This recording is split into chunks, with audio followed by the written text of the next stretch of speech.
that are involved in learning your social role? Dinner roll.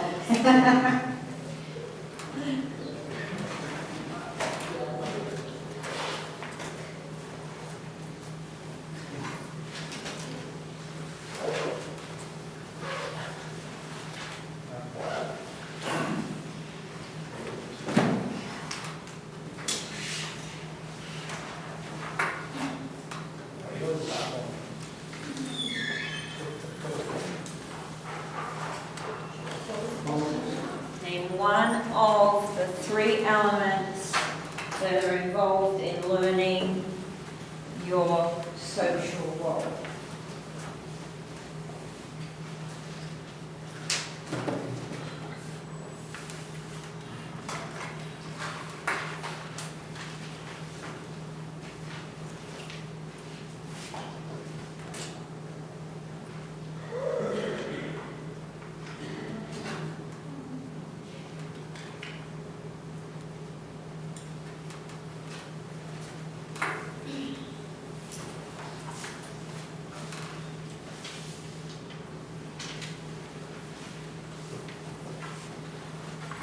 Okay, pass those forwards.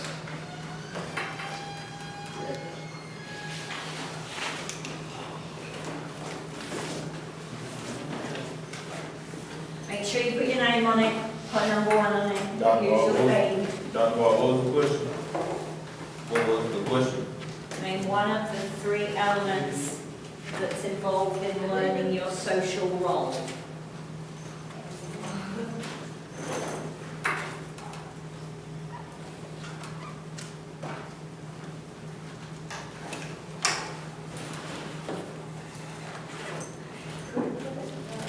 Uh-oh.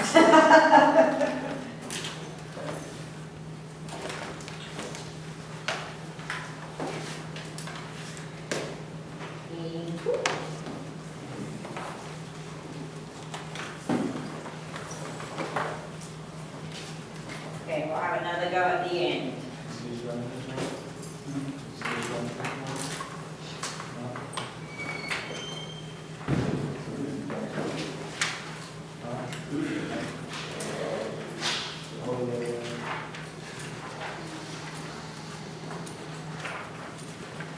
Okay, so some of you hopefully have had a go at the bonus, so you've been playing around with some balance tasks this week. Let's have a look at what's involved with balance and look at the interaction between perception and what we see occur. So postural control, right? If I'm going to balance, I have to be able to control my trunk and to control these really wobbly big joints at the tops of the legs. Right? So we've got visual information coming in, auditory information, kinesthetic input, and all of that information the brain uses to help us be balanced most of the time. So as healthy young adults, you guys probably don't lose your balance very often. Okay?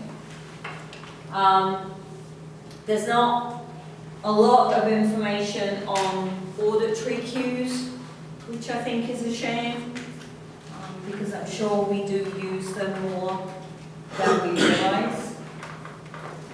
But there's lots of information in the literature about visual and kinesthetic. Think about all the times that you have to maintain your posture and balance. So sometimes we're stationary, especially if you're in the queue at Walmart on Saturday, right? We have to maintain our posture in a stationary manner for a long time. Is that different then to what we do if we're running hurdles? Right? So as you take off and you go over the hurdle, that when you land, you have to be able to balance on one foot and maintain your posture in order to keep running the race. Okay. So there's different ways that we have to maintain posture and balance. Some of them are stationary, some of them are a dynamic scenario. I used to argue with my instructor because I always thought that a skateboard would count as stationary balance because I'm standing on the skateboard. I'm not moving, the skateboard's moving. But she wouldn't have it. She said it was dynamic. So we used to argue about that a lot. I don't know. The only person that uses one regularly is Matthew, and he's not in this class. I have to ask him what he thinks about using a skateboard. I have to balance on different parts of my body sometimes. So if I'm a gymnast or a diver, then I've got to be able to balance on my hands as well as I can balance on my feet. What kinds of surfaces do we balance on? Are they all flat? So be thinking about points in time where you might challenge your balance in something other than a very stable environment. Right. What we find is that when we test posture and balance, it's very specific to the environment and the task that I'm being asked to do. So it's hard to generalize balance. We do have balance assessments, but if you only used one of those assessments, that would not be a very good representation of a person's ability to balance. Okay, so try to think, okay, I've got to think of different ways of approaching, assessing this skill. What about if you get up and you're moving around in the dark? Right? Is that harder to balance than when you're moving around in the daylight?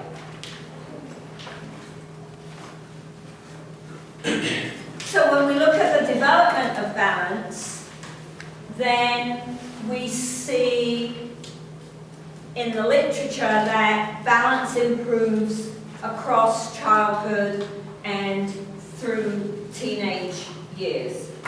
And it's very task specific. I do struggle a little bit with the literature here because I think if you test, those of you that have been out on the playground when we've used the snake, I think everybody's got to do that now, right? Or the floor beam. Some of you have used the floor beam, not everybody yet, right? So when I put them on the floor beam, do we see really great balance? So if I'm assessing balance, that would be that they could walk right across the floor beam without touching the floor.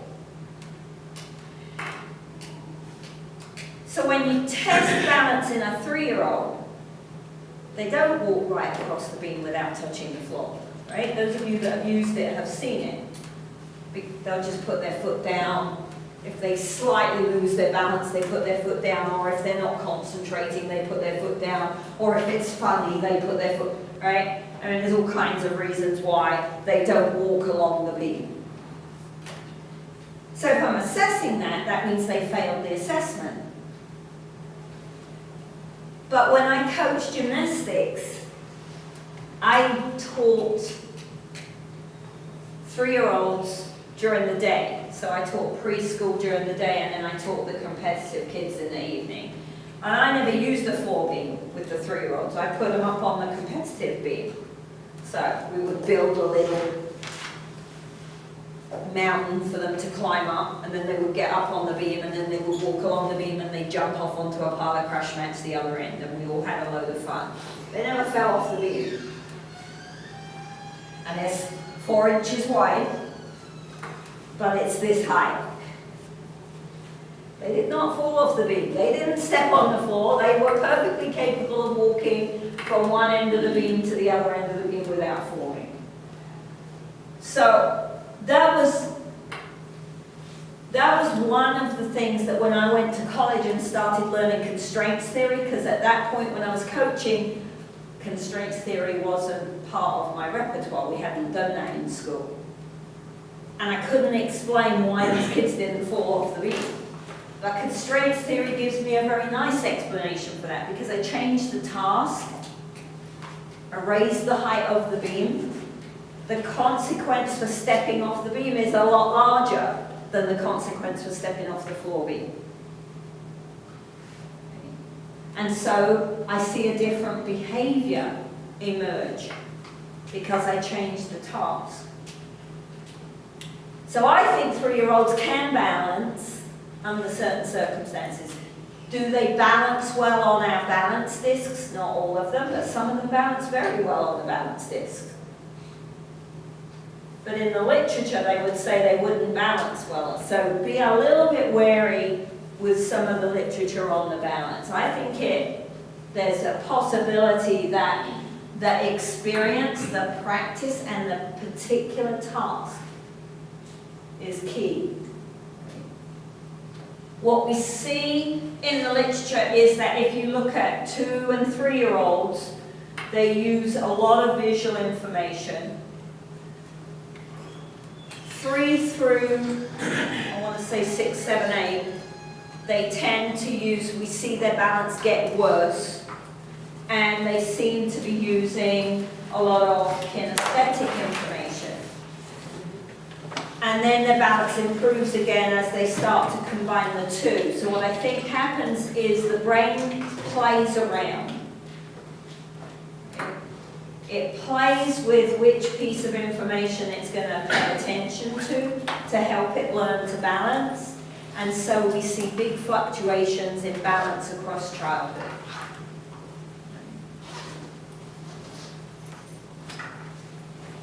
What about postural control then? I would say a train, but most of you probably don't use trains.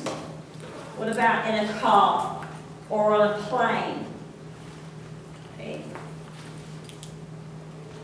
Ever been on a plane where you're sitting on the runway or the tarmac there at the gate, and the plane at the gate next to you backs out, right? And you feel like you're moving. So what's going on there that you perceive that sensation is a complete conflict between the information your brain gets visually, because even if you're looking forward or reading your book, that peripheral vision picks up on the plane next to you moving, right? So your visual information tells your brain that there's movement in the environment. But your kinesthetic information, so your pressure receptors in your bum and your legs, right? Your vestibular system, your Golgi tendinal, all that information is telling your brain you're stationary. So your brain gets this conflict, and you get this very peculiar feeling like, whoa. Because your brain can't quite work out what's going on. It takes it a little couple of seconds to put the pieces of the pie together.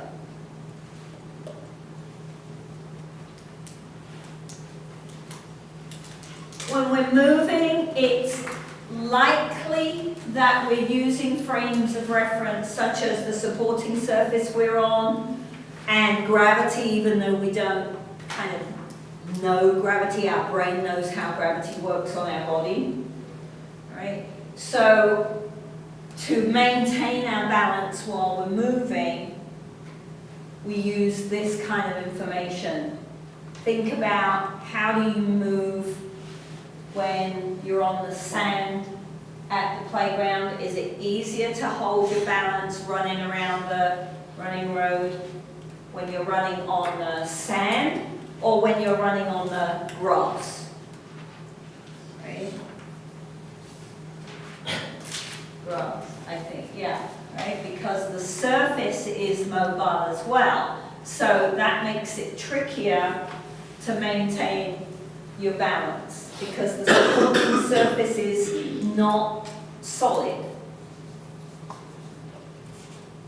And we've got to control all these degrees of freedom is the technical term, but degrees of freedom just means how many ways can a particular joint move. The hip joint is a ball and socket joint. It goes all over the place. Right? So we mentioned when we talked about standing up and starting to walk, that that's really tricky, that the tricky thing, the brain has to learn, what am I doing with all this? Well, as soon as you start moving, that's all in play. How do I even maintain my balance as I'm walking? If we use electromyogram, right, if I put EMGs on all the muscles around your hips, you'd be amazed how many of those muscles are firing just for you to walk, let alone land doing a 400-meter hurdle race. Okay? You've got muscles firing in your trunk, in your abdomen, you've got obliques firing, you've got lower back, you've got your glutes, everything's going off to try to stabilize all this area.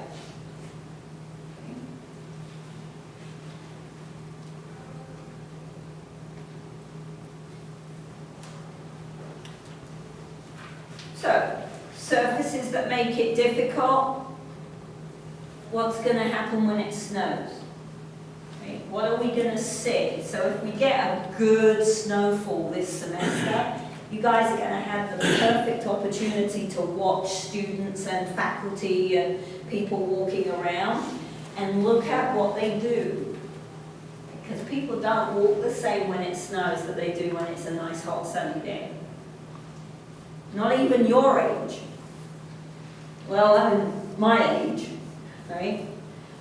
So, what strategies do you use to help you keep your balance under those circumstances, right? What about if we're out hiking and now I've got not only a rocky surface to deal with, but it's steep and I'm trying to get up a hill? So, what do I see? I use walking poles. And even then, sometimes I can't get up the hill.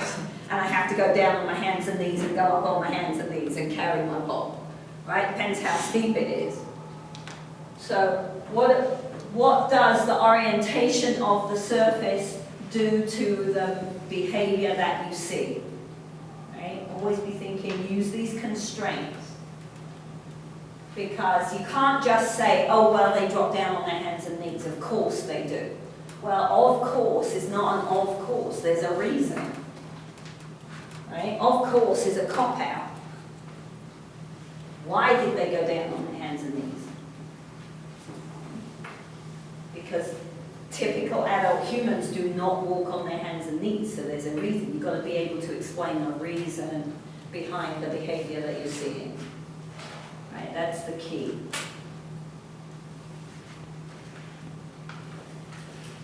When we look at the research, it's quite interesting. They do all kinds of clever stuff. They use that moving room idea that we mentioned when we looked at the children. If we had a great biomechanics lab, we would have a force platform and it will give me actual pressure changes on my feet. I can perturb the force platform so I can jiggle the surface you're standing on, or I can move the environment around you and see what reaction we get to postural sway is one of the things they measure. Postural sway is how much movement is there as you're standing. Now, at no time is there none. When you're young and healthy, it's so minimal that you can't see it without a good camera and some good equipment, right? So when you guys stand up, you look like you're standing absolutely still, right? But you're not. There's a little bit of sway, always. Right? How much that sway impacts your balance changes across the lifespan.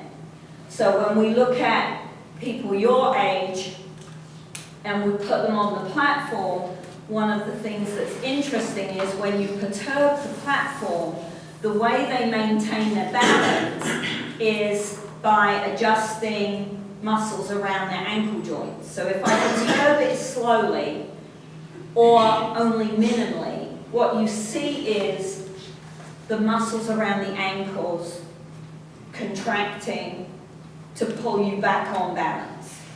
Right? If I perturb you a little bit more, if I shake the platform a little harder, then you start to use your hips to help you maintain. Some of you might use your knees. Right? So depending upon the amount of perturbation, we see a different method of maintaining balance.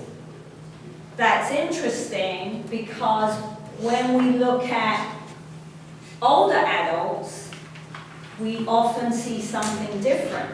Mechanically, we see something different, right? So the first thing that happens is when I shake the platform, it takes their brain longer to initiate a response. So they've got more chance of falling because their center of gravity, depending on how big the perturbation is, their center of gravity is closer to their base of support before they initiate a response to try to pull it back.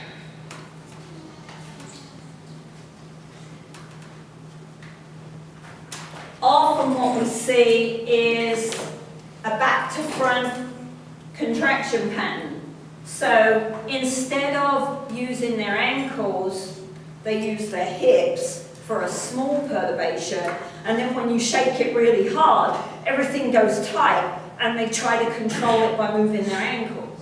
And then of course they fall, because that's not very effective.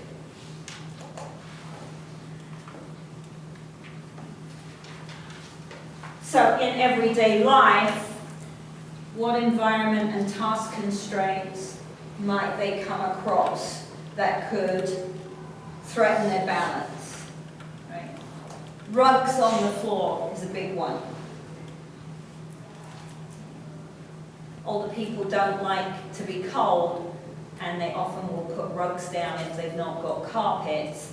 But rugs are a big problem because if you just catch your toe or you step on the rug and it's bumpy, that's a perturbation to their balance. So depending on how strong they are and how much experience they have, they may or may not react quickly enough to that to maintain their balance, or they may fall. You would catch your toe and just adjust your gait and carry on moving. It's unlikely you would fall. It would have to be a pretty big trip for you to actually fall over.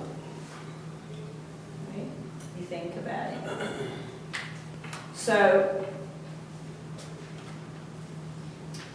why do we see some of these changes? It's not all because of the lifestyle. Some of it is lifestyle. We know that staying active helps balance. But there's also things going on. You know, a human body is not supposed to last forever. It just is not. So it deteriorates. Things go wrong.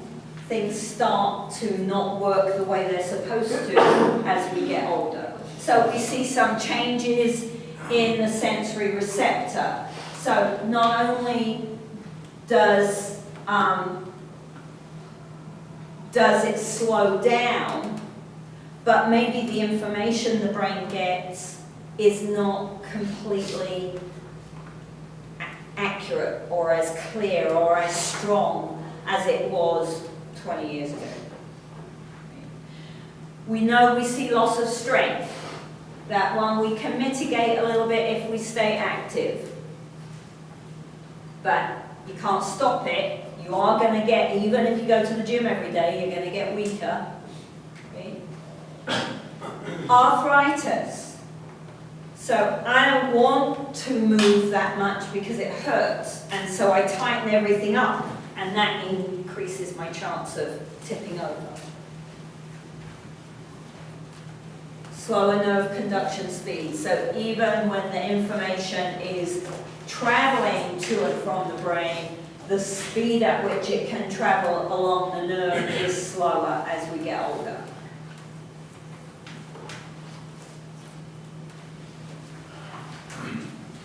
So this is a big problem because falling is the leading cause of death for accidental death in adults over the age of 75. And somewhere around 60% of adults who fall and survive don't survive longer than a year because of complications that derive from breaks they receive when they fall. So if we're older, particularly if we have osteoporosis, so women are more at risk than men, spinal fractures, hip fractures, lots of wrist fractures. Right? Some of those they can fix surgically, but that's a long rehab when you're in your 70s. Right? A new hip at 72 takes, it works well if it works, but that's a long rehab. So it takes a lot of time to recover from the injuries that you can receive from a fall. So as we get older, we get very nervous about falling. Okay. What we see if we can put them into training programs is that we do see improvements in balance. So if I take someone who is 78 and they're going to the recreation centre or senior citizen centre on a regular basis, okay, and we introduce a balance program into the senior citizen centre, we see improvements in balance. So that's a good thing. Right? That's something that we should be looking at, should be available to everybody. If it improves their quality of life, because now they're less nervous about falling. Right? Functional constraints as we get older impact behavior dramatically. So fear of falling really is going to change what they're willing to do and how you see them approach it. It's hard to stay strong if I'm only willing to walk like this. Right? I'll walk, I'll go to the shop, I'll be independent, but I ain't going quickly. I'm not going to do something that's going to put me at risk of falling. And then we see loss of strength. Okay, so we have to balance. So we know that if we can make them stronger, so there's a lot of, well, not a lot, but there are programs out there where they can do exercises sitting in their chair, right? I can do leg extensions sitting in my chair in my house. I don't have to have a weight on my leg because my leg weighs something. And that is better than nothing, right? If they're strong enough to manage, you can get them to stand up and sit back down again. Stand up and sit back down again. It's like doing a squat. They don't have to go to the gym. They don't have to do squats. But I can keep their legs strong. Can I get them to do the washing up or do something at the kitchen counter, holding on but standing on one foot? There's all kinds of ideas that you could introduce that don't involve them leaving their house but would help them get stronger and improve their balance. So, training equipment we use, right? BOSUs, balance pads. Can we find a way of providing that equipment at the rec centre or at the senior citizen centre? Needs to be ongoing. So if they do the training program for a month and then they don't come to the senior citizen centre for a while because they got a cold or something, then you basically have to start again when they're ready to come back. It's not, it's like anything. If we want to keep it, we've got to use it, we've got to keep practicing it, we've got to do it on a regular basis. Once you take a break, then the adaptation and the advantage goes away again.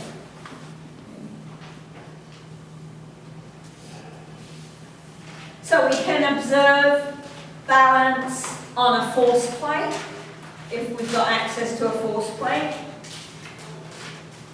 We can watch what happens when balance is perturbed.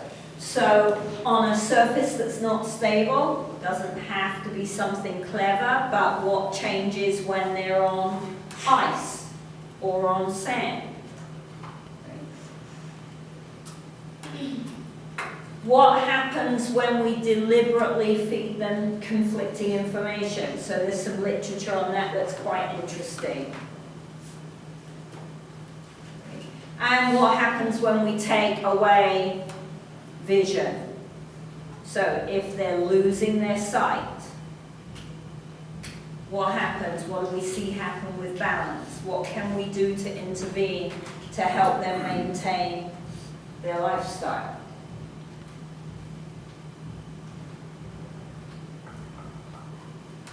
Okay. So, we're going to start the next chapter, but we're going to take 5 minutes or so brain space, because I don't like this running stuff together, and an hour and a quarter is too long. So we've got balls, we've got these three. Play a little bit, all right? Play with your balance. If standing on any of those is easy, what happens when you close your eyes? Can I balance on the bottom? What does it take to balance on my bottom? Is it easier with my legs out or with my legs in? What happens when I move and change where my center of mass is? All right, so play around with your balance for 5 or 10 minutes, and then we'll get started on the next chapter. Bosu can go up or down. Right? If I can stand on it easily on 2 feet, what happens when I close my eyes? Right? Can I do 1 foot? Can I close my eyes? Right? Challenge yourself. See where do you stand? What does it take to make you unbalanced? Because you guys are healthy, young, strong. Should take quite a lot to make you lose your balance. All right? So play for a little bit. Come on, go to the loo, grab some water.